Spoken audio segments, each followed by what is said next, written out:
I thank God for this privilege given one more time that I could come in the holy presence of God in the fellowship of the saints around God's word. प्रभु का धन्यवाद देता हूँ। एक और अवसर प्रभु ने मुझे दिया कि प्रभु के संतों के बीच में प्रभु के वचन को लेकर हम उपस्थित हो सके। And when we sit at the Lord's feet to hear God's voice, not any human voice, the Lord commanded Mary, saying, Mary had chosen the good part. और जब हम प्रभु के कदमों पर उठ बैठते हैं प्रभु का वचन सुनने के लिए, तो प्रभु जैसे मरियम के विषय में कहता है कि मरियम ने उत्तम भाग को चुन लिया है। So this evening, as we gather around the Word of God, let's open to Matthew's Gospel, chapter 25. And to save time, we'll read verses 1 to 13. और आज की शाम के लिए हम देखेंगे मत्ती 25 अध्याय, और समय बचाने के लिए हम 1 से लेके 13 वचन तक पढ़ेंगे। Yes, brother, can you help in reading? मत्ती 25 अध्याय। स्वर्ग का राज्य उन 10 कुंवारियों के समान होगा जो अपनी मशालें लेकर दूल्हे से भेंट करने को निकली। उनमें 5 मूर्ख और 5 समझदार थी। मूर्खों ने अपनी मशालें तो ली, परंतु अपने साथ तेल नहीं लिया। परंतु समझदारों ने अपनी मशालों के साथ अपनी कुप्पियों में तेल भी भर लिया। जब दूल्हे के आने में देर हुई, तो वे सब ऊँघने लगी और सो गई। आधी रात को धूम मची, देखो दूल्हा आ रहा है, उससे भेंट करने के लिए चलो। तब वे सब कुंवारियां उठकर अपनी मशालें ठीक करने लगी। और मूर्खों ने समझदारों से कहा, अपने तेल में से कुछ हमें भी दो, क्योंकि हमारी मशालें बुझी जा रही हैं। परंतु समझदारों ने उत्तर दिया, कदाचित यह हमारे और तुम्हारे लिए पूरा ना हो। भला तो यह है कि तुम बेचने वालों के पास जाकर अपने लिए मोल ले लो। जब वे मोल लेने को जा रही थी, तो दूल्हा आ पहुंचा, और जो तैयार थी वे उसके साथ विवाह के घर में चली गई, और द्वार बंद किया गया। इसके बाद वे दूसरी कुंवारियां भी आकर कहने लगी, हे स्वामी, हमारे लिए द्वार खोल दे। उसने उत्तर दिया, मैं तुमसे सच कहता हूँ, मैं तुम्हें नहीं जानता। इसलिए जागते रहो, क्योंकि तुम ना उस दिन को जानते हो, ना उस घड़ी को। Thank you, brother. Let us look to the Lord for his grace through prayer. इस प्रार्थना में प्रभु से हम सहायता मांगेंगे। Gracious, merciful, loving Father, we just want to thank you for this great privilege given that we could come into thine holy presence, fellowshipping around thy word. Lord, as Psalms 105 says, your word is a lamp unto my feet and a light unto my path. Lord, and as you have promised, John 6:37, he who cometh to me, in no way will I cast him out. Lord, we come to thee as people greatly in need of thy word that will encourage us, that will enlighten and empower us to live this end days for thy glory. Lord, who am I, an unworthy servant like me? Hide me behind thy cross. Man's word will never help in any way, neither do they have power to transform another man's life, neither will it bring honor and glory to thy name. So, Lord, empty me of all human wisdom and let your voice alone be heard by your people. I bring myself under every equipment that has been used under the sprinkling of your precious blood. Lord, every thirst, every hunger of your children may be quenched. Every need may be met. Every discouraged heart may be encouraged, O Lord. O Lord, so take all glory to thy name. We bring ourselves and we bind all the forces of darkness, whether seen and unseen, in the precious name of thy Son and our loving Savior, Jesus Christ. Amen. Amen. In our last Bible study, we studied about the nations of the world, the nation of Israel, and the nationals of heaven. पिछले Bible अध्ययन में हमने देखा था दुनिया के राष्ट्रों के बारे में, इज़राइल राष्ट्र के बारे में और स्वर्गीय राष्ट्र के बारे में। And the bigger topics would be the Lord's end time perception, the Lord's end time prophecy, and now in this 25th chapter, we see the Lord's end time parables. तो हमने देखा प्रभु के अंतिम दिनों के विषय में जो पहलू है थे, अंतिम दिनों के विषय में जो भविष्यवाणियां थी। और इस अध्याय में हम देखते हैं अंतिम दिनों के विषय में जो दृष्टांत हैं। So in this chapter also we come across three different parables. तो इस अध्याय में भी हम 3 अलग-अलग दृष्टांतों को देखते हैं। Though we have only read one parable just to save time, so the first parable is the parable of virgins, 1 to 13. तो जो पहला हमने दृष्टांत पढ़ा वो है 1 से लेके 13 वचन में 10 कुंवारियों का दृष्टांत। This parable is well known, yet it is much abused parable. इस दृष्टांत को बड़ा जाना पहचाना है, लेकिन इसका कई बार ऐसे दुरुपयोग भी किया गया है। So in this parable, we see first of all the marriage call, that is verses 1 to 5. पहले हम देखते हैं 1 से लेके 5 वचन को, जो विवाह के लिए जो बुलाहट है। Many times we refer this parable to the church, but we need to minutely study. The bride is nowhere seen in this parable, though the bridegroom comes, but the bride is not seen here. तो कई बार हम इस दृष्टांत को कलीसिया से जोड़ देते हैं, लेकिन हम यहाँ पर ध्यान से अगर पढ़ें तो यहाँ कहीं पर भी कोई दुल्हन के बारे में शब्द नहीं आया है। दूल्हा वहां पर है, लेकिन दुल्हन कहीं पर भी नहीं है। So the sin is in Israel in the period immediately following the rapture after the bride is being taken up. तो उस दुल्हन के उठा लेने जाने के बाद वहां इज़राइल में जो पाप बढ़ जाता है। These 10 virgins, we see they are the friends of the bridegroom. They go out to meet the bridegroom. तो ये जो कुंवारियां हैं ये दूल्हे की मित्र हैं, जो दूल्हे से भेंट करने को निकली हैं। It is said not to go with the bridegroom, but to meet the bridegroom. ये नहीं लिखा गया है कि वो दूल्हे के साथ जाने के लिए निकली है, वो दूल्हे से मिलने के लिए, भेंट So करने के लिए निकली है। remember, they do not represent the church. The bride represents the church. तो याद रखें, ये कुंवारियां कलीसिया को नहीं दर्शाती है, दुल्हन जो है वो कलीसिया को दर्शाती है। One thing we can understand, perhaps they are those who are invited for the reception of the marriage. तो हम ऐसा अंदाजा लगा सकते हैं कि ये कुंवारियां हो सकता है वो लोग हैं जिन्हें रिसेप्शन के लिए आमंत्रित किया गया है। So, in this marriage call, we first of all see the bridegroom, the first verse. Then shall the kingdom of heaven be likened unto 10 virgins which took the lamps and went forth to meet the bridegroom. तो इस विवाह की बुलाहट में पहले वचन में हम देखते हैं दूल्हे को, जब स्वर्ग का राज्य उन 10 कुंवारियों के समान होगा जो अपनी मशालें लेकर दूल्हे से भेंट करने को निकली। So, the groom, of course, is the Lord Jesus Christ, and he is being referred as the Lord in the 11th verse by these foolish virgins.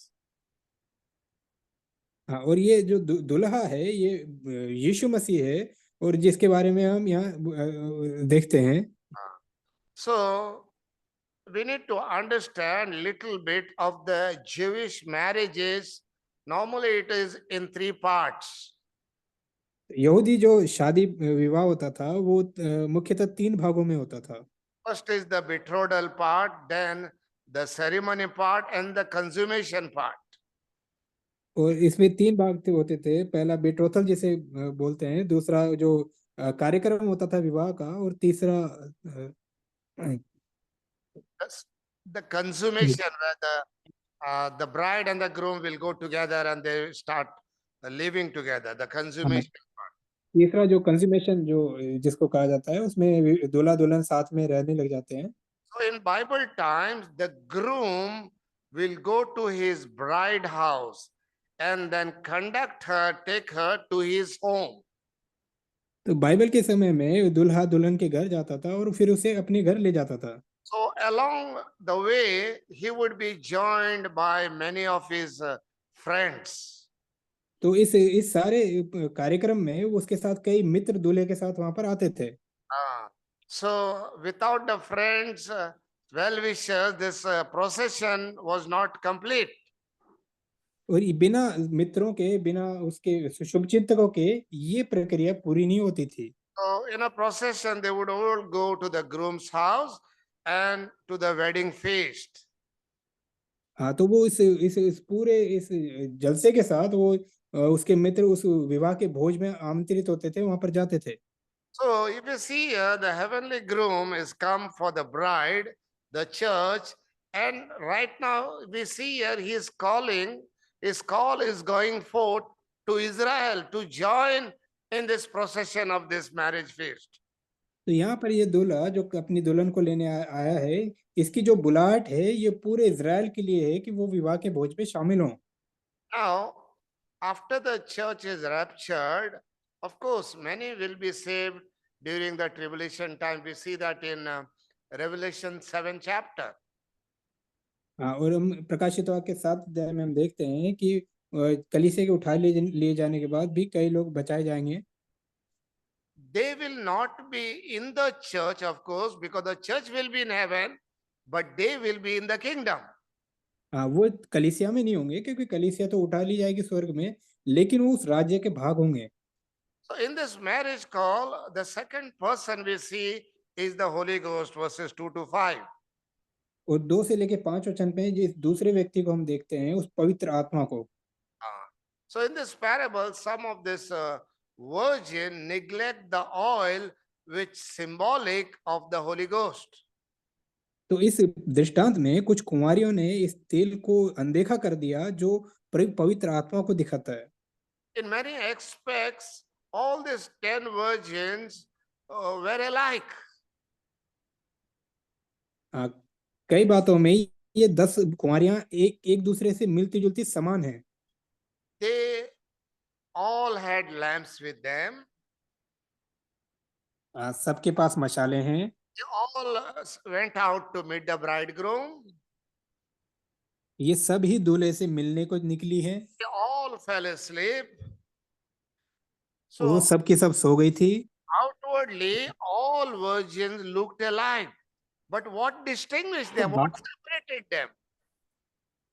तो बाहर से तो सारी की सारी कुंवारियां एक जैसी दिखती है, लेकिन उनके उनमें जो अलग करने वाली बात वो क्या है? So what separated them was the oil in the vessels. हाँ, जो बात उन्हें अलग करती है आपस में वो है उनकी कुप्पियों में तेल का होना। So these wise virgins had oil in their lamps and as well in their vessels too. हाँ, तो इन समझदार कुंवारियों के पास मशालों में भी तेल है और कुप्पियों में भी तेल है। Whereas the foolish did not have oil in their vessels. हाँ, लेकिन वो मूर्ख जो कुंवारियां हैं उनकी कुप्पियों में तेल नहीं है। The lamps, as I said, the lamps symbolize the word of God, according to Psalms 119 and verse 105. हाँ, भजन 119 105 वचन के अनुसार ये जो मशाले हैं, ये जो ज्योति है, वो परमेश्वर का वचन है। And that is the only source of light in this dark world. और इस अंधकार भरे दुनिया में केवल वही एक ज्योति का स्रोत है। And the vessels in which they carried the oil, these vessels are not originally seen. These vessels represent individual personal life. और ये जो कुप्पियां हैं जिनके अंदर तेल भरा जाता है, ये व्यक्तिगत जीवन है। So in 2 Corinthians chapter 4 verse 7 says that दूसरा कुरिन्थियों 4 अध्याय उसके 7 वचन में हम देखते हैं, we have this treasure in earthen vessel, that the excellency of the power of God and not of us. So we contain some very innumerable, measurable treasure, the Holy Ghost who dwells within us. तो हमारे जो अंदर जब पवित्र आत्मा वास करता है तो हमारे पास इस मिट्टी के बर्तनों में असीम सामर्थ, असीम धन है हमारे पास होता है। These 5 virgins had oil in their vessels as well. They had the Holy Spirit in their life, whereas the 5 foolish did not have. तो ये जो 5 समझदार कुंवारियां थी, इनकी कुप्पियों में भी तेल था, इनके पास अपवित्र आत्मा था, लेकिन मूर्ख कुंवारियों के पास वो नहीं था। So verses 2 to 4, we see the negligence towards the Holy Spirit of God. तो 2 से 4 वचन में हम देखते हैं परमेश्वर के पवित्र आत्मा के प्रति जो लापरवाही का रवैया था। 5th verse, we see neglecting the Son of God. 5वें वचन में हम देखते हैं परमेश्वर के पुत्र को अनदेखा करना। While the bridegroom tarried, they all slumbered and slept. See, all 10 जब fell asleep when the groom delayed his coming. हाँ, 5 वचन में देखें, जब दूल्हे के आने में देर हुई तो वे सब ऊँघने लगी और सो गई। We are all prone to fall in the flesh. That is evident here. और ये हम कैसे भी हो, हम शारीरिकता में कई बार गिरने की अवस्था में होते हैं। So first is the marriage call. Now we see the midnight cry, verses 6 to 10. And तो at पहले midnight there was a cry made, Behold, the bridegroom cometh, go ye out to meet him. पहले हमने देखा है विवाह के लिए बुलाहट को, और 6 वचन में हम देखते हैं आधी रात को धूम मची, देखो दूल्हा आ रहा है, उससे भेंट करने के लिए चलो। The guests who are invited for this marriage feast, they arose, they got up at midnight. हाँ, और जिनको बुलाया गया था इस विवाह में शामिल होने के लिए, आधी रात को वो तुरंत उठ खड़े हुए। At this point, these foolish virgins realized that tragic mistake that they had no oil in their vessel. The lamps had gone out. और उस समय इन मूर्ख कुंवारियों को एहसास हुआ कि उन्होंने कितनी बड़ी गलती कर दी है जब उनकी मशालें बुझने लगी। They requested the wise one to share with them their personal oil. और उन्होंने विनती करी उन समझदार कुंवारियों से कि वो अपना तेल उनके साथ बांटें। Said, we cannot do that. Here's a उन्होंने lesson. No one can be saved by someone else's experience. तो उन्होंने कहा कि हमारे पास काफी नहीं है, तो इस तरह से हम देखते हैं कि कोई भी दूसरे व्यक्ति के अनुभव के द्वारा उद्धार नहीं पा सकता। And the 10th verse, we see the groom arrives. And और while फिर they आगे went to buy, the bridegroom came, and they that were ready went in with him to the marriage, and the door was shut. और 10 वचन में जब वे मोल लेने को जा रही थी तो दूल्हा आ पहुंचा, और जो तैयार थी वे उसके साथ विवाह के घर में चली गई और द्वार बंद किया गया। So the foolish ones, they not only miss the rapture, they also miss the reception as well. तो ये जो मूर्ख कुंवारियां थी, इन्होंने ना केवल उस उठाए जाने को खो दिया, बल्कि उस इस आमंत्रण को भी खो दिया। So then we see the mistaken claim, what they feel, what they think. Afterwards came also the other virgins saying, Lord, Lord, open to us. But he answered and said, saying, I say unto you, I know you not. इसके बाद वो दूसरी कुंवारियां भी आकर कहने लगी, हे स्वामी, हमारे लिए द्वार खोल दे। उसने उत्तर दिया, मैं तुमसे सच कहता हूँ, मैं तुम्हें नहीं जानता। See the words that they are using, they have the language of a believer, but they do not possess the life of a believer. तो यहाँ उनकी जो बात बोलने का तरीका है, उससे आप देखें कि उनकी जो भाषा है, उनकी जो बोलचाल है, वो विश्वासी का है, लेकिन उनका जीवन विश्वासी का नहीं है। Today, I see many unsaved people from other denominations, they use the terms, the theological terms that we use in our day-to-day life.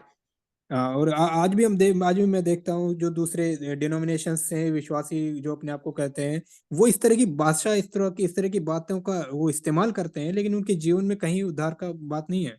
So the Bible does not tell what happens to them, but one thing is told that the door was shut and they find themselves on the wrong side. तो Bible नहीं बताती कि आगे उनका क्या हुआ, लेकिन एक बात जो हम देखते हैं कि द्वार बंद किया गया, और इसका मतलब वो अंत में उस गलत जहां पर उन्हें नहीं होना चाहिए था, वहां पर वो अंत में रही। This parable ends up with a warning. तो इस चेतावनी के साथ ये दृष्टांत खत्म होता है। Watch ye therefore, for you know neither the day nor the hour where the Son of Man cometh. इसलिए जागते रहो, क्योंकि तुम ना उस दिन को जानते हो, ना उस घड़ी को जब प्रभु का पुत्र आएगा। This application, this warning goes out to every person, whether a Jew or a Gentile or the church member.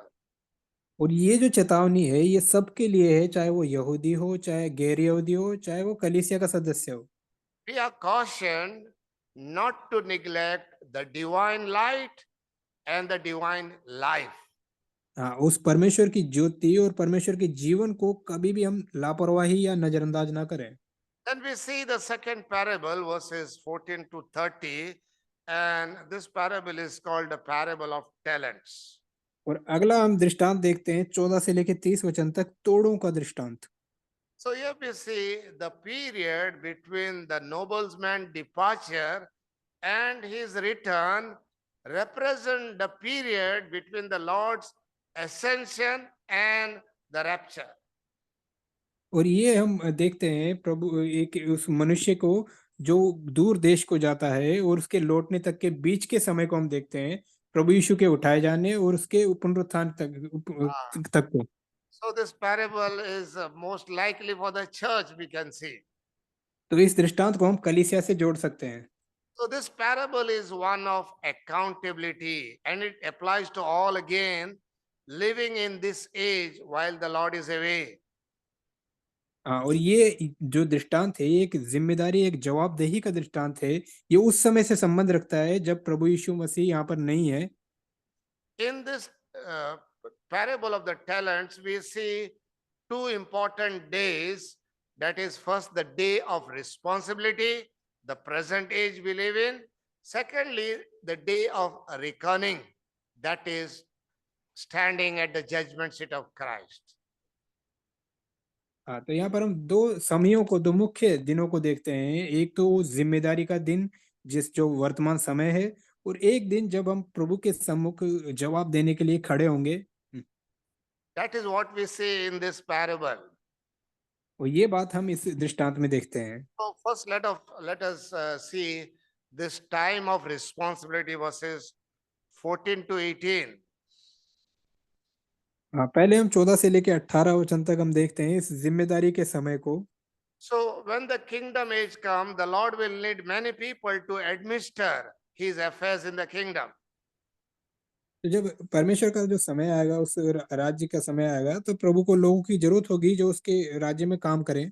So in this present time, what we can call as a time of probation, we have been given three things. We have been given time, we have been given talents, we have been given trust. तो इस probation के समय में हमें तीन बातें दी गई है। एक तो हमें दिया गया है टाइम यानी समय, दूसरा हमें टैलेंट दिए गए हैं, और तीसरा हमें ट्रस्ट किया गया है या भरोसा किया गया है। So the way we handle them will determine our positions in the millennial kingdom. तो इन तीनों को जब हम किस तरह से संभाल के रखते हैं, वही इस बात को तय करता है कि परमेश्वर के आने वाले राज्य में हमारा क्या स्तर होगा। He did not tell much about this talent. Talents are spiritual gifts bestowed by God on all of believers. और ये जो तोड़े हैं, ये परमेश्वर की ओर से हर एक विश्वासी को दिए गए वरदान हैं। Practically speaking, this talent was the heaviest weight used among the Hebrews. और व्यवहारिक तौर से अगर हम देखें तो ये जो टैलेंट या तोड़े होते थे, ये सबसे भारी वो जो बाट होते थे, वो जो जो इब्रानी लोग इस्तेमाल करते थे। Even the servant who received just one talent received so much and something of incalculable value, worth of greatest of the trust. हाँ, तो जिसको एक तोड़ा मिला था, उसको भी वो बहुत मूल्य रखता था, और इसका मतलब उसको एक तोड़ा देने का मतलब था उसके ऊपर बहुत भरोसा किया गया है। Because the talent was the heaviest weight measurement among the Jews at that time. So we must not minimize the value. Oh, it is only one, don't mind. No, we cannot minimize it. हाँ, क्योंकि वो जो तोड़ा होता था वो सबसे अधिक वजन का होता था यहूदियों के समय में, इसलिए हम वो एक एक को ये सोचकर कम है ये समझ के हम इग्नोर नहीं कर सकते।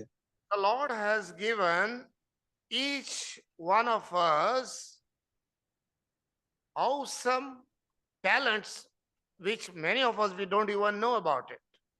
तो प्रभु ने हम सबको, हर एक को कुछ ना कुछ टैलेंट दिया है, तोड़े दिए हैं, जिसके बारे में शायद हमें पता भी नहीं है। We owe an awesome responsibility in having those talents the way we are using those talents. हाँ, इसलिए हमारे सामने एक बड़ी जिम्मेदारी है, जो तोड़े हमारे पास हैं और किस तरह से हम उसको इस्तेमाल कर रहे हैं।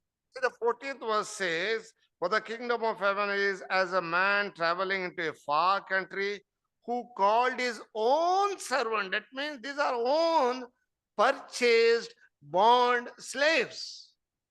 हाँ, 14 वचन में देखें, क्योंकि यह उस मनुष्य की सी दशा है जिसने परदेश साथ जाते समय अपने दासों को बुलाकर अपनी संपत्ति उनको सौंप दी। यानी उसके अपने दास थे, खरीदे हुए दास थे। Two of his three servants, realizing the importance of the responsibility, the trust that and the treasure that has been entrusted to their care, they go to work immediately. हाँ, और इन इन दासों में से दो ने अपनी जिम्मेदारी को समझा कि कितना भरोसा उन पर दिखाया गया है, इसलिए वो तुरंत ही उसको काम में लग गए। So, but the third fellow, he hid his talents, and that also in the earth. हाँ, लेकिन जो तीसरा जो दास था, उसने उस तोड़े को छुपा दिया, जमीन में गाड़ दिया। Ah. So it's not hidden somewhere else. It said it is hidden in the earth. That हाँ, means his earthly life covered his spiritual life. हाँ, उसने कहीं और उसको नहीं छुपाया, उसने उसको मिट्टी में खोद कर उसको छुपा दिया। इसका मतलब है कि जो संसारिक जीवन है, उसने उसके आत्मिक जीवन को ढक लिया। He thought one is not enough. It is so little. What I can do with this? Whereas he could have done something out of it. हाँ, उसने देखा कि एक ही तोड़ा है, ये तो बहुत थोड़ा है, इससे मैं क्या कर सकता हूँ। So that he could have received some commendation at the time of the Lord's return. हाँ, कि प्रभु के आगमन तक वो आगमन के समय उसको कुछ शाबाशी मिल जाए। So, first we see the time of responsibility. Now, the time of reckoning had come, that is, giving account, verses 19 to 30. हाँ, तो पहले हमने देखा जिम्मेदारी का जो समय था 18 वचन तक। अब जवाब देने का समय 19 वचन से आगे। 19th verse, after a long time, the Lord of those servants cometh and reckoneth with them. हाँ, बहुत दिनों के बाद उन दासों को स्वामी आकर उनसे लेखा लेने लगा।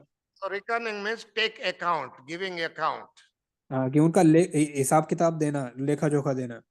This is the present age. It's that long time that is mentioned. Till the Lord comes, that is the time we are in now.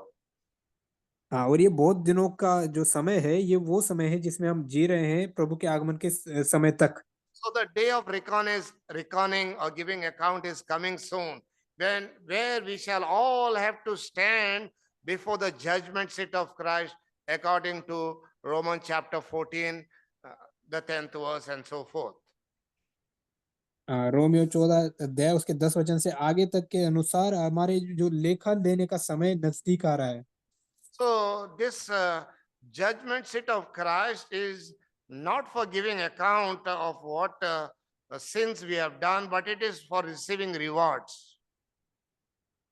तो ये लेखा देने का समय जो प्रभु के न्यायासन के सामने देना होगा, वो हमारे जो पाप हमने किए हैं उसके विषय में नहीं होगा, बल्कि जो हमने काम किए हैं उसके प्रतिफल के विषय में होगा।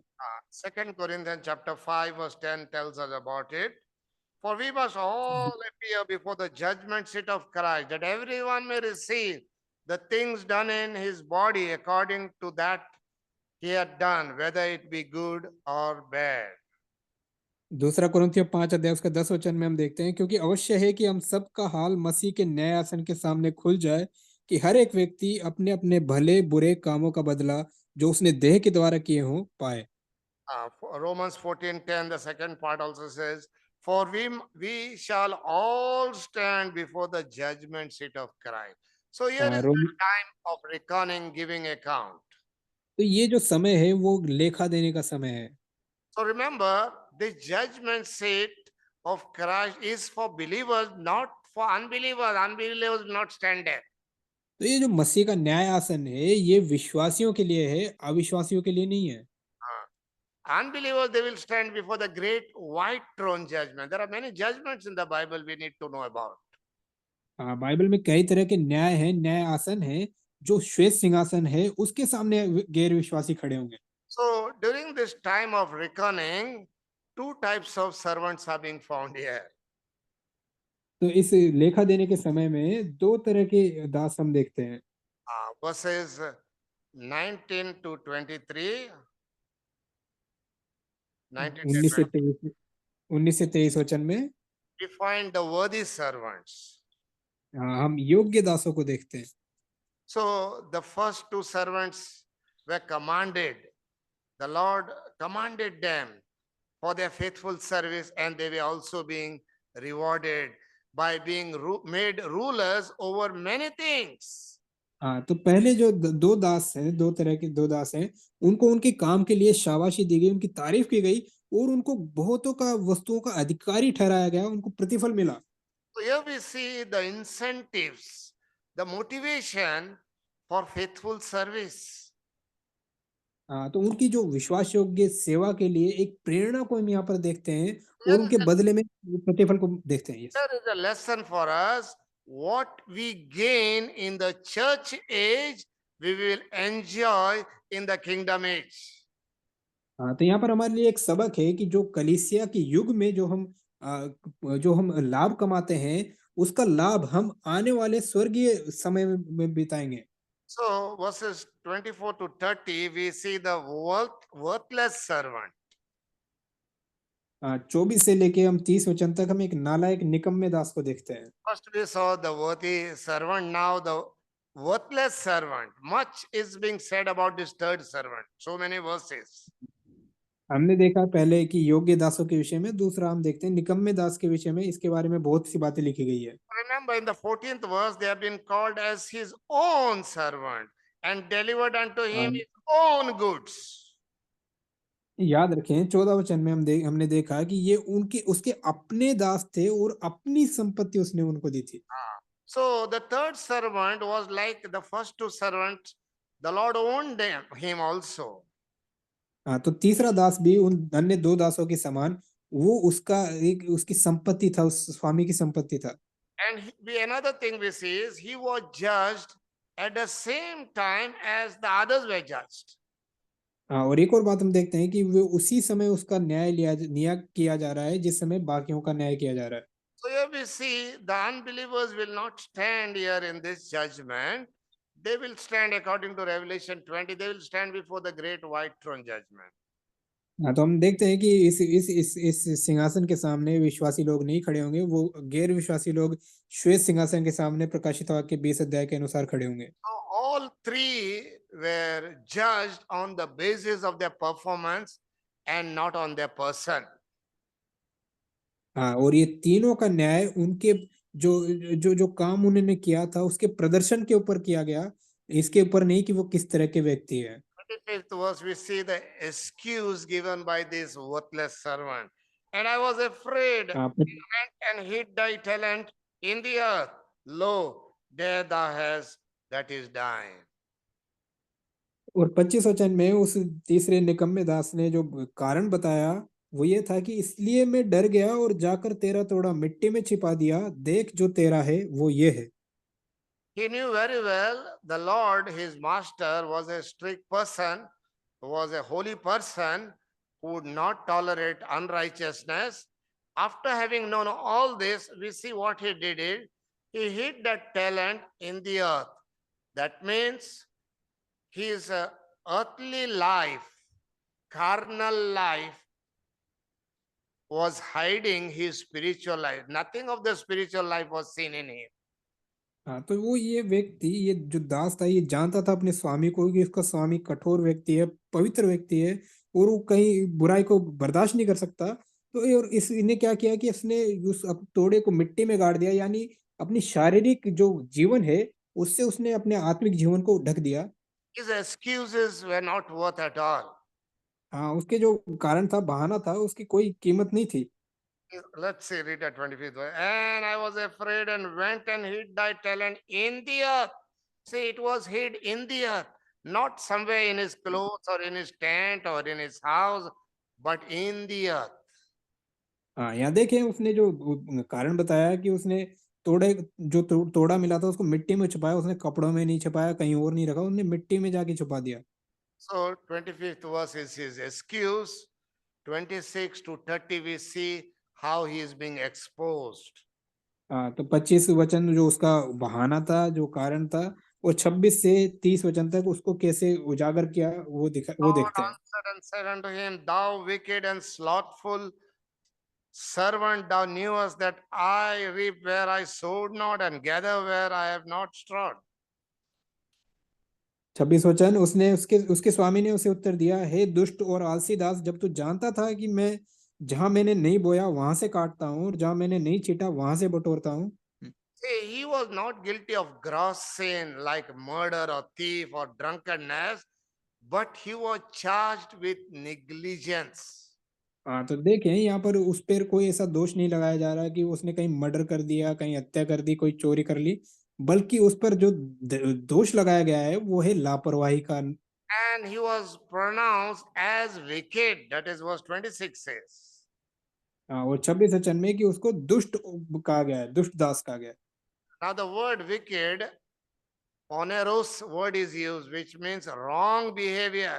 He was stripped of his talent and it was given to those who were more able. That is the first of the other two servants.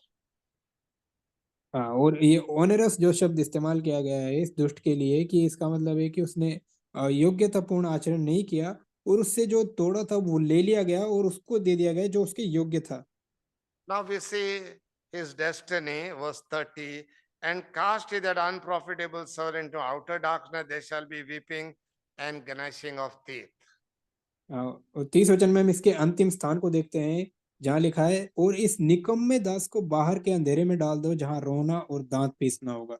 So, after having been told what he should have done with the talent that he was given, it is said he was cast into outer darkness.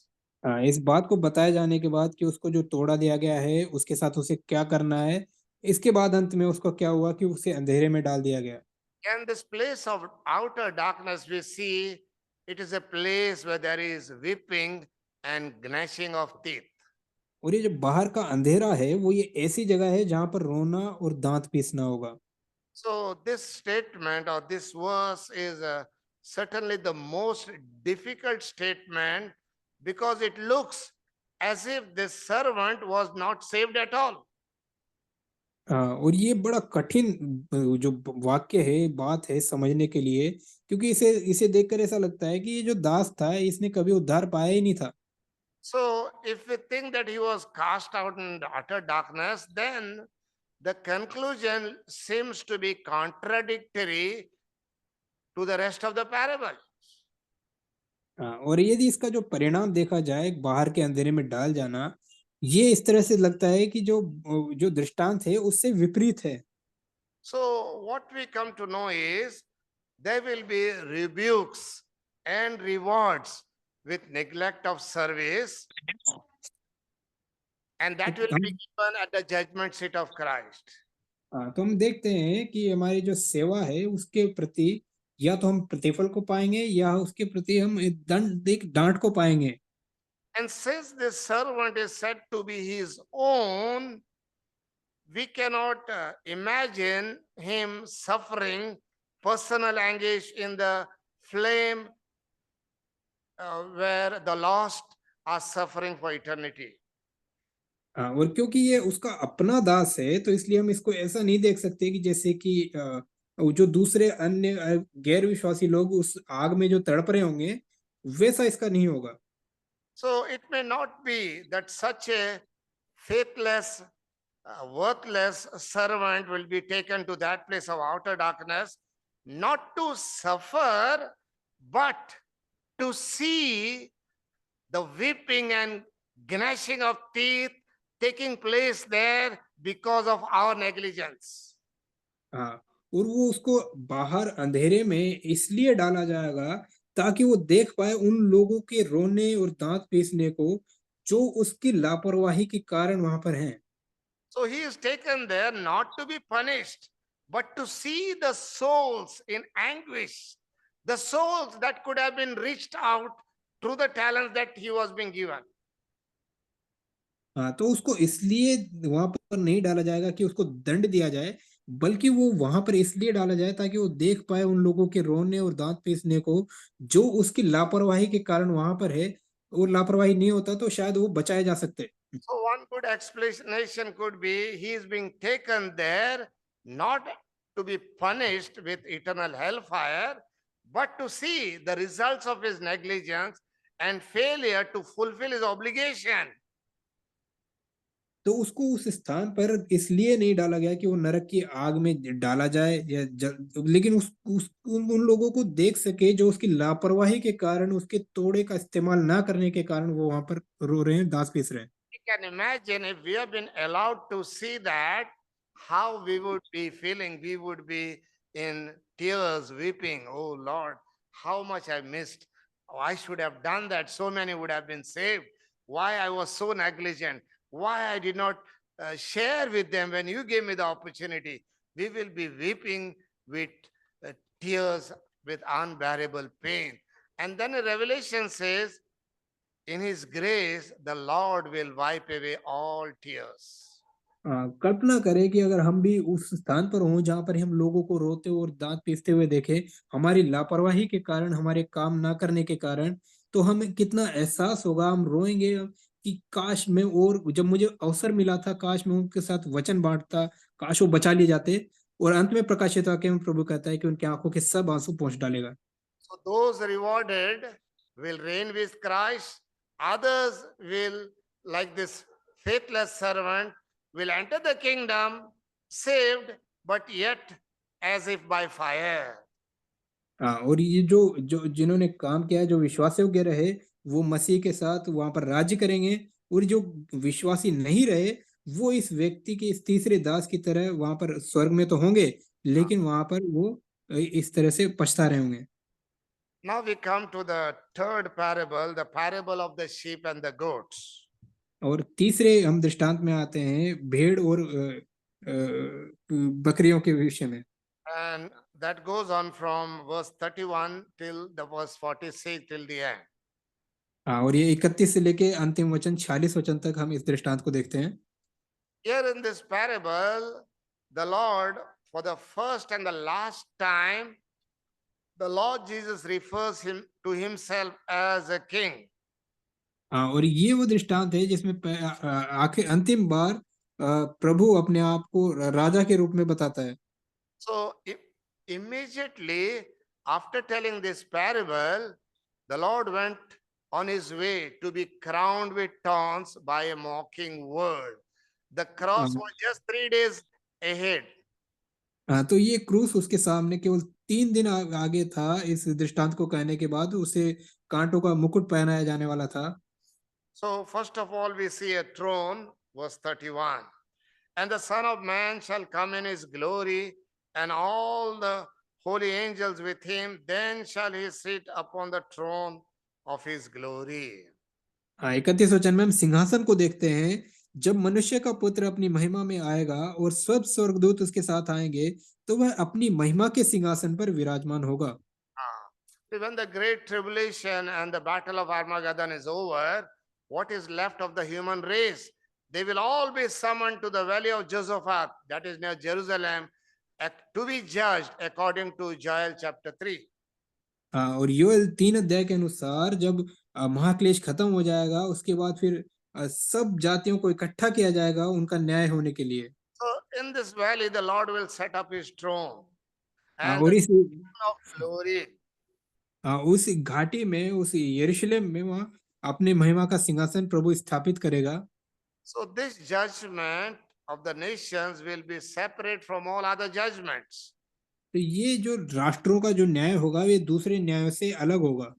32-33 we see a great cry, and before him shall be gathered all nations, and he shall separate them one from another, as a shepherd divided his sheep from the goats. 32 वचन में सब जातियां उसके सामने इकट्ठा की जाएगी, और जैसे चरवाहा भेड़ों को बकरियों से अलग कर देता है, वैसे ही वह उन्हें एक दूसरे से अलग करेगा। So we see first a throne, then we see a throng, a multitude of people. 3 separate groups of people will be gathered at that throne. और 3 तरह के लोग उस सिंहासन के सामने इकट्ठे होंगे। First of all, those who are called sheep. पहले जो जो जिन्हें भेड़े कहा गया है। Secondly, those who are called goats. दूसरा जिन्हें बकरियां कहा गया है। And the 40th verse he calls this my brethren. और 40 वचन में ये मेरे भाई। Now who are these so-called brethren? ये उसके भाई हैं, जो कौन है? we can trace three family circles in the New Testament of the Lord Jesus Christ. तीन पारिवारिक जो समूह हम यहाँ प्रभु यीशु के विषय में बाइबल में देखते हैं। First of all, those who are the Lord's brethren, because they have been born again and God is their father. पहले वो जिन्होंने नया जन्म पाया है और नया जन्म पाने के कारण पिता परमेश्वर उनका पिता है, वो उसके भाई है। Secondly, those who belong to the same human family when Jesus lived on this earth, that is the natural children of Mary and Joseph. और दूसरे वो हैं जो मरियम और यूसुफ के स्वाभाविक संतान है और इस सांसारिक रिश्तों के कारण वो उसके भाई हैं। Thirdly, the members of the Hebrew nation who always enjoyed a very strong sense of national brotherhood. हाँ, और तीसरा जो इब्रानी लोग के देश के जो लोग हैं जो आपस में भाईचारे को मानते हुए उसको उसके उसके अनुसार उसके भाई हैं। So it was the third group the Lord referred to in this parable, that is the least of my brother. What you have done to the least of my brother, you have done it to me. हाँ, तो ये तीसरे तरह के लोग जिनके बारे में कहता है कि छोटे से छोटे भाइयों के साथ जो तुमने किया वो मेरे साथ किया। As I said, the survivors of the nations who are gathered at the throne will be divided in two classes, that is the sheep and the goats. हाँ, जो जो जो जातियां प्रभु के सिंहासन के सामने इकट्ठे होगी उनको दो भागों में बांटा जाएगा, भेड़ें और बकरियां। The sheep, he will own them as his own. भेड़ों को वो अपना अधिकार के साथ अपना मानेगा And the others as the goats. और दूसरे जो बकरियों के समान। So we can understand what it means goat. If you understand the animal goat, we will know about it. अगर आप बकरियों को बारे में जानते हैं तो आप समझ जाएंगे। See, the goat is such an animal, it possesses a natural character of a quarrelsome nature, that is to fight with others. तो जो बकरियां होती है उनका स्वाभाविक एक स्वभाव होता है, प्रकृति होती है कि वो आपस में एक दूसरे से झगड़ालू स्वभाव के होते हैं। It has a destructive nature. It will come with this horn, though it is not powerful enough, but will come with the horn to attack. हाँ, ये बकरियां ये कोई सामर्थ्य या ताकतवर तो नहीं होती है, फिर भी वो अपने सींगों को आगे करते हुए हमला करने के साथ आती है। These are evil smelling. These goats, they smell very bad. और उनसे दुर्गंध भी आती है। And these goats often associated with Satanism and witchcraft. और ये बकरियों का संबंध कई बार शैतानी और ये जो जादू टोना उससे भी होता है। So in this great tribulation, the beast will be on the rampage for 3.5 years, ruthlessly stomping all out those who worship the true God. और इस महाक्लेश में ये जो पशु है बड़े आक्रामकता के साथ उन लोगों को जो उसकी आराधना नहीं करेंगे उनको कुचल देगा। And his special target will be to hate the Jews like anything. और उसकी जो लक्ष्य होगा, उसका जो टारगेट होगा वो यहूदी लोग होंगे जो उनको उनसे ऐसी घृणा करेगा। So somewhere here and then, some bold Gentiles will offer refuge to these fleeing Jews, and by God's grace, they would survive the Holocaust. और किसी ना किसी प्रभु के अनुग्रह से वो जो अन्य जाति लोग होंगे वो उन यहूदियों को शरण देंगे इस हमले से बचने के लिए। See, what the Lord asks them, the question that the Lord asks. तो यहाँ पर देखें प्रभु ने उनसे क्या सवाल किया। Verse 35 down, for I was hungered and you gave me meat. I was thirsty and gave me drink. I was a stranger and you took me in. Naked and you clothed me. I was sick and you visited me. I was in prison and you came unto me. 35 वचन, क्योंकि मैं भूखा था और तुमने मुझे खाने को दिया, मैं प्यासा था तुमने मुझे पानी पिलाया, मैं परदेशी था तुमने मुझे अपने घर में ठहराया, मैं नंगा था तुमने मुझे कपड़े पहनाए, मैं बीमार था तुमने मेरी सुधि ली, मैं बंदी गृह में था और तुम मुझसे मिलने आए। So the Lord is asking them, what did you do to my brethren? What Prabhu did you do to the Jews? प्रभु उनसे पूछ रहा है तुमने Not test there. प्रभु उनसे पूछ रहा है कि तुमने मेरे भाइयों के साथ क्या किया, तुमने यहूदियों के साथ कैसा व्यवहार किया। The worldwide persecution of the Jews will give opportunity to many to make a gesture of goodwill towards the Jews, to show favor towards them, to take care of them, to protect them, to provide them, and on that basis they would be rewarded. तो यहूदी लोगों पर जो वैश्विक जो अत्याचार होगा, वो एक अवसर उन लोगों को देगा कि उनके प्रति वो भला व्यवहार दिखाएं, उनकी रक्षा करें, उनको शरण मिले और इसका वो प्रतिफल पाए। And then verse 34 down to, we saw in this valley of Josaphat, it is also called the Kidron Valley during Jesus' days. जो किद्रोन घाटी प्रभु यीशु के समय में वहां पर बताई गई है। And there the Lord will segregate the sheep to be made to stand on his right hand side of the king, and those described as goats will be made to stand on the left hand side. और इस घाटी में, इस Kidron की घाटी में प्रभु भेड़ों को अपने दाहिने ओर और बकरियों को अपने बाएं ओर खड़ा करेगा। And here we'll see the happiness of the redeemed ones. तो यहाँ पर हम जो छुड़ाए जाएंगे उनके आनंद को हम देखते हैं। That is from verse 34 to 40. 34 से लेके 40 वचन तक में। When did we see the stranger and took thee in, or naked and clothed thee?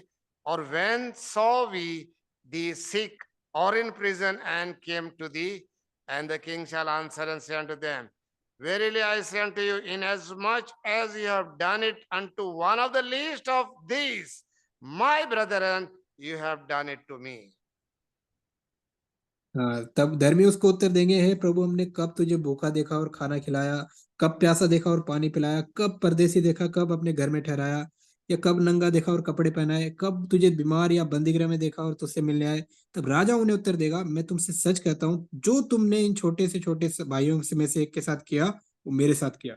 So what good you do to the Jews, you will be rewarded there. जो भलाई यहूदियों के साथ की, उसका प्रतिफल उन्हें मिलेगा। What you have done to them, you have done it to me, and here is the time for rewarding that. जो तुमने उनके साथ किया वो तुमने मेरे साथ किया, और अब तुम्हें प्रतिफल मिलने का समय आया है। And then 41 to 46, we see the horror of those rejected. और 41 से 46 वचन में हम देखते हैं जिन्होंने उसके इनकार किया, उनके दंड को। Those assembled on the left hand side, that is what he called them as goats, will have no hope. जो बाईं ओर के थे, जिन्हें बकरियां कहा गया है, उनके लिए कोई अब आशा नहीं बची। But they will be able to remember the cursing, the kicking of the Jews, the betrayal of the Jews, refusing to help the Jews, refusing to give a cup of cold water to the Jew in need.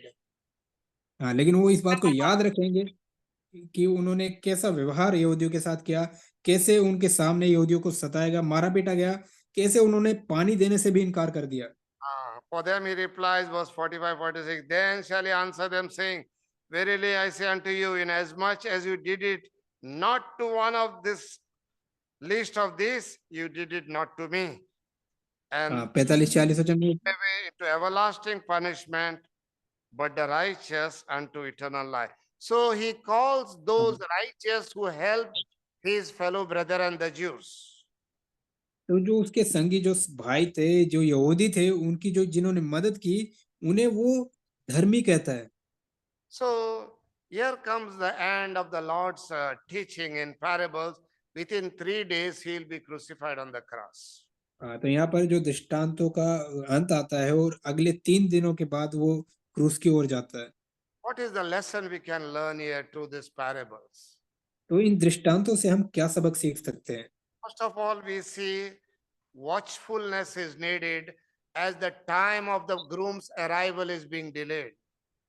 पहले हम देखते हैं कि जब दूल्हे के आने में देर होती है तो हम जागते रहें, ये जरूरी है। And it is said the day that were ready went in. और यहाँ पर कहता है कि जो तैयार थी वो उसके साथ अंदर गई। in the 19th chapter of Revelation, what is said about the bride? प्रकाशित वाक्य 19 अध्याय में दुल्हन के बारे में क्या लिखा 7. है? Revelation 19 verse 7. Let us be glad and rejoice and give honor to him, for the marriage of the Lamb is come, and his wife had made herself ready. प्रकाशित वाक्य 19 अध्याय 7 वचन, आओ हम आनंदित और मगन हो और उसकी स्तुति करें, क्योंकि मेमने का विवाह आ पहुंचा है और उसकी दुल्हन ने अपने आप को तैयार कर लिया है। So first is watchfulness, which is accompanied by prayerfulness. पहले जागते रहना, जो कि प्रार्थना से जुड़ा हुआ है। Secondly, readiness. दूसरा तैयार रहना। Those that were ready went in. It says जो the तैयार bride also made herself ready. जैसे हमने अभी पढ़ा कि दुल्हन ने भी अपने आप को तैयार कर लिया है और जो तैयार थी वो उसके साथ अंदर प्रवेश किया। And what is the third thing here? तीसरी बात क्या है? In Matthew's Gospel, 24th chapter also we see it, and the 25th chapter also we see it. First, मत्ती let's read 24 Matthew 24, 45, 46. मत्ती 24, 45 और 46 में भी हमने देखा और 25 अध्याय में भी देखा। So both these things, what I say, watchfulness, prayerfulness, readiness. Watchfulness, 24th chapter, verse 42 we see. और जागते रहना हमने 24-42 में देखा। Verse 42 of the 24th chapter. Watch therefore, for you know not what hour your Lord doth come. 24 का 42 वचन, इसलिए जागते रहो क्योंकि तुम नहीं जानते कि तुम्हारा प्रभु किस दिन आएगा। 25th chapter, verse 13. Watch therefore, for you know neither the day nor the hour wherein the Son of Man cometh. 25 अध्याय 13 वचन, इसलिए जागते रहो क्योंकि तुम ना उस दिन को जानते हो ना उस घड़ी को। So in the prophetic teaching and the teaching of the parables, it is the same thing that we find and that needs to be found in you and me in this end time. तो जो भविष्यवाणी की शिक्षा है और जो ये दृष्टांतों की शिक्षा है, दोनों में एक ही बात हम पाते हैं। Secondly, readiness. दूसरा तैयार रहना। Matthew 24 verse 44. Therefore, be ye also ready, for in such an hour as you think not, the Son of Man cometh. मत्ती 24-44 वचन में, इसलिए तुम भी तैयार रहो क्योंकि जिस घड़ी के विषय में तुम सोचते भी नहीं हो, उसी घड़ी मनुष्य का पुत्र आ जाएगा। Matthew 25 verse 10. And while मत्ती they went to buy, the bridegroom came, and they that were ready went in with him to the marriage, and the door was shut. मत्ती 25 उसका 10 वचन, जब वे मोल लेने को जा रही थी तो दूल्हा आ पहुंचा और जो तैयार थी वो उसके साथ विवाह के घर में चली गई और द्वार बंद किया गया। So we see readiness or preparedness is a must for us who live in end times. हाँ, तो जो हम अंत के दिनों में रह रहे हैं, हमारे लिए एक तैयार रहना बहुत जरूरी है। Third thing is faithfulness. तीसरा विश्वास योग्य रहना। 24th chapter verses 45 and 46. Read with us. 24 अध्याय 45-46 वचन, अतः वह विश्वास योग्य और बुद्धिमान दास कौन है जिसे स्वामी ने अपने नौकर चाकरों पर सरदार ठहराया कि समय पर उन्हें भोजन दे। धन्य है वह दास जिसे उसका स्वामी आकर ऐसा ही करते पाए। In that prophetical teaching also, faithfulness is emphasized. तो इस भविष्यवाणी की शिक्षा में भी विश्वास योग्यता पर जोर दिया गया है। And in the teaching of the parables also, faithfulness is emphasized. और दृष्टांतों की शिक्षा में भी विश्वास योग्यता पर ध्यान दिया गया है। Matthew's Gospel, chapter 25, verses 21, verses 23. Yes, read. मत्ती 25 अध्याय 21 वचन, उसके स्वामी ने उससे कहा, धन्य है अच्छे और विश्वास योग्य दास, तू थोड़े में विश्वास योग्य रहा, मैं तुझे बहुत वस्तुओं का अधिकारी बनाऊंगा, अपने स्वामी के आनंद में सहभागी हो। 23 वचन, उसके स्वामी ने उससे कहा, धन्य है अच्छे और विश्वास योग्य दास, तू थोड़े में विश्वास योग्य रहा, मैं तुझे बहुत वस्तुओं का अधिकारी बनाऊंगा, अपने स्वामी के आनंद में सहभागी हो। Now the question to ask us is, am I faithful? अब हमारे सामने सवाल है कि क्या मैं विश्वास योग्य हूँ? Am I ready? क्या मैं तैयार हूँ? Am I watchful? क्या मैं जाग रहा हूँ? The Lord has entrusted us with some talents. प्रभु ने हमें कुछ तोड़े दिए हैं। Do you know which are those talents given you? Are you using those talents for the extension of His kingdom, for the exhortation and edifying of the body of Christ? हाँ, क्या आप जानते हैं कि आपको प्रभु ने कौन से तोड़े दिए हैं और उन तोड़ों का आप कैसा इस्तेमाल कर रहे हैं? क्या आप उसको उसके उसके उसकी देह की उन्नति के लिए क्या आप उन तोड़ों का इस्तेमाल कर रहे हैं? So we see in the three areas, one is upwards, one is inwards, and one is sidewards. हाँ, तो हम यहाँ पर देखते हैं एक ही 3 तरह की दिशाएं हैं, एक तो ऊपर की ओर, एक अंदर की ओर और एक साइड की ओर। In all these three areas, angles, we must be ready. और इन तीनों क्षेत्रों में हमें तैयार रहना है। May God give us His grace and a burden that a day of reckoning is coming, a day of accountability, wherein we'll have to give account of what has been entrusted to our care. हाँ, तो प्रभु हमें हमारी मदद करे कि हम उस दिन के लिए तैयार रहें जो लेखा देने हिसाब देने वाला दिन आया है, जिसमें हम जो जिम्मेदारी हमें दी गई है उसका लेखा जोखा लिया जाएगा। We have been bestowed with His trust, we have been bestowed with His time, we have been bestowed with His treasures. How are we utilizing them?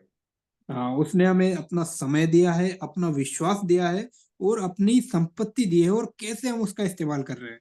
Do not be like those 5 foolish virgins. They thought that they are also going to go for this marriage feast. उन मूर्ख कुमारियों के समान ना बने जिन्होंने सोचा कि हम भी उस दूल्हे के विवाह के भोज में शामिल होंगे। They were not attentive to their life, whether they are being led by the Spirit of God, they are being filled by the Spirit of God. They were not bothered about that. They were bothered only with the outward appearance. Outwardly, they all looked alike. वो मूर्ख कुमारियां इस बात से कोई गंभीर नहीं थी कि वो कैसे विश्वासी जीवन भी जी रही हैं। वो केवल अपने बाहरी दिखावे, जो बाहरी एक समान दिखाई देने के विषय में चिंतित थी। Or are we like the third servant who hid the talent under the earth? Is our earthly life, worldly life, carnal life, fleshy life, does it hide our spiritual life and the light and the life that Lord has given us? और या हम तो उस तीसरे दास के समान ना हो जो बाहरी शारीरिक जीवन के अंदर अपने आत्मिक जीवन को छुपा देता है, दिखावे का जीवन जो जीता है। Let us search our lives as we close in prayer, looking into these areas as the Lord is speaking to us. It's hard time, and we will be taken to see the place in the outer darkness where there shall be gnashing of teeth, and we will repent, but that time nothing would be able to do. और अपने जीवन को हम जांचें कि कहीं हम ऐसे समय में जब हम जी रहे हैं कि कहीं हम ऐसे अपने तोड़ों को हमने कहीं जमीन में छिपा तो नहीं दिया कि हम अंत में ऐसी जगह पर वहां पर हम पहुंचे जहां रोना और दांत पीसना है, उस बाहर के अंधेरे में जहां हमें पश्चाताप हो लेकिन उसका कोई फायदा ना हो। We may be regretful, we may be full of sorrow, but we will not be able to do anything for those who are tormenting in that hellfire. हाँ, और उस जो नरक में जो तड़प रहे हैं, वो जो परिस्थिति जो कष्ट उठा रहे हैं, उनको हम अपने आंखों से देखेंगे लेकिन हम उनके लिए कुछ कर नहीं सकते। इस बात का हमें पछतावा होगा। While we are still in the time of grace, while there is still time, let us understand what responsibilities have been given, what talents we have been given. Whilst preparing our own self, making ourselves ready, let us also make others who are around us ready for the Lord's coming. हाँ, तो जबकि हमारे पास समय है, अनुग्रह का समय है, तो हम इस बात को देखें कि हमें कितना समय दिया गया है, तोड़े दिए गए हैं, और हम खुद भी तैयार हों और दूसरों को भी हम तैयार करें। Let us pray, brother. प्रार्थना करेंगे। आइए हम प्रार्थना करें। भाई आशा प्रकाश से निवेदन है कि प्रार्थना करेंगे, उसके पश्चात भाई मैक्सी क्रस्टो जो है बेनेडिक्शन देंगे। आइए प्रार्थना करेंगे। हमारे भले परमेश्वर, विश्वास योग्य और धर्मी परमेश्वर, आज की संध्या में प्रभु जी हमें बाइबल अध्ययन मीटिंग में जुड़ने के लिए समय दिया, धन्यवाद करता हूँ। मसीह यीशु का पवित्र खून अपने ऊपर लेते हुए प्रभु अपने हृदय मन की मलिनता को धुलवाता हूँ और प्रभु जी धन्यवाद देता हूँ जो वचन भाग हमारे सामने लाया गया है, उसमें 10 कुँवारियों का दृष्टांत हमें ये आकर्षित करता है, हमें ये बताता है कि हमारे विश्वासी जीवन का वर्तमान विश्वास कैसा है। क्या हम उस विश्वास में जागृत होकर के जीवन यापन कर रहे हैं या हमारे जीवन में सुस्ती लापरवाही है। जैसा कि हम 5 समझदार और 5 मूर्ख के बारे में, कुँवारियों के 5 समझदार और 5 मूर्ख कुँवारियों के बारे में पढ़ रहे हैं प्रभु जी। धन्यवाद देता हूँ प्रभु, आप हम सबको इस विश्वासी जीवन में चेतावनी दे रहे हैं कि हमारा प्रेजेंट विश्वासी जीवन कैसा है और हमें अपने आप को संभालने के लिए प्रभु के पुनः आगमन के लिए भी हमें तैयारी करने के लिए अभी समय, उसके अनुग्रह का समय है हमारे पास, क्योंकि हम उस समय और उस घड़ी को जो अज्ञात और अप्रत्याशित है, अप्रत्याशित है प्रभु के आगमन का, हम नहीं जानते। वो अचानक कभी भी आ जाएगा। इसलिए हमारे जीवन की चाल कैसी है? क्या हमारी चाल के द्वारा प्रभु हमें पसंद कर रहा है या हमारा रिलेशनशिप उसके साथ में कैसा है? हमें देखना है, हमें संभालना है, ताकि हम उसके आगमन के समय या न्याय के समय हम रह न जाएं। यदि हम रहते हैं तो हमारे लिए बड़ा दुखदाई होगा प्रभु के मुंह से सुनना कि मैं तुम्हें नहीं जानता। ये बड़े दुख की बात होगी, जैसा कि हम 10वीं आयत में मत्ती 25:10 में पढ़ते हैं। तो प्रभु जी, हमारी जो भी कमी घटी है आत्मिक जीवन में, उसे दुरुस्त करो। हम प्रभु के लिए उपयोगी पात्र बने, ये उसकी चाहत और इच्छा है। इसलिए जरूरत है मुझे और हम सबको उसके अनुग्रह के सिंहासन के निकट रोज आने की, ताकि उसकी दया हम पर हो और हम इस विश्वासी जीवन के मार्ग में आत्मा सच्चाई से भजन करने पाए। प्रभु, ये अद्भुत है प्रभु जी, आपकी बड़ी दया का भाग जो हमें मिला है, और ये अद्भुत है प्रभु आपका विचार हमारे लिए कि हम इस वर्तमान बुरे संसार में से उसकी दया के कारण ही उसके सम्मुख आने पाए। हम में कोई काबिलियत नहीं, कोई अच्छाइयाँ नहीं, हम सब के सब प्रभु जी निकम्मे दास हैं। फिर भी प्रभु आपकी दया चाहते हैं कि हम, अर्थात आपके जन जिन्होंने विश्वास किया है, जहाँ जहाँ रह रहे हैं, चाहे पास रह रहे हों, चाहे दूर रह रहे हों, चाहे किसी भी कंट्रीज में रह रहे हों, सब पर आपकी दया चाहते हैं कि हम जागृत जीवन व्यतीत करने पाए, जैसा कि हमें दिखाया गया है प्रकाशित वाक्य 19 और 7 में। प्रभु दया कीजिए, हमारी इस तमाम प्रकार की वे बातें हमारे जीवन में हैं जो सुस्ती लापरवाही को एक मूर्खता से जोड़ती हैं। प्रभु हम पर दया करो।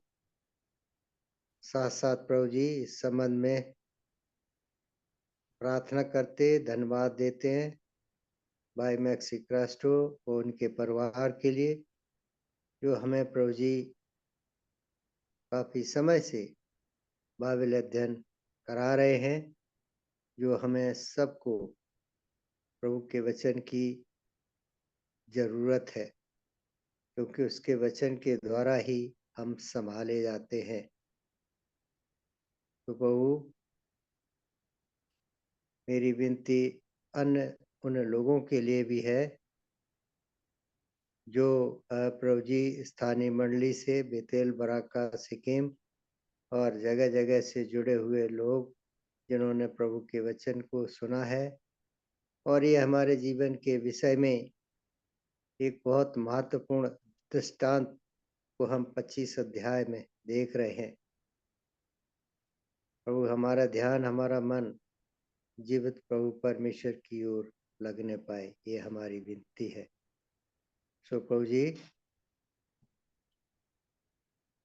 सब बातों को और सब कमी घटी को, आत्मिक कमी घटी को आपके चरणों में रखते हैं और विनती बड़े विश्वास साथ मसीह सुनाम से मांगता हूँ, आमीन। Now unto him that is able to keep you from falling and to present you faultless before the presence of his glory with exceeding joy, to the only God, our Savior, be glory and majesty, dominion and power, both now and forevermore. Amen. Amen. Amen. Praise the Lord.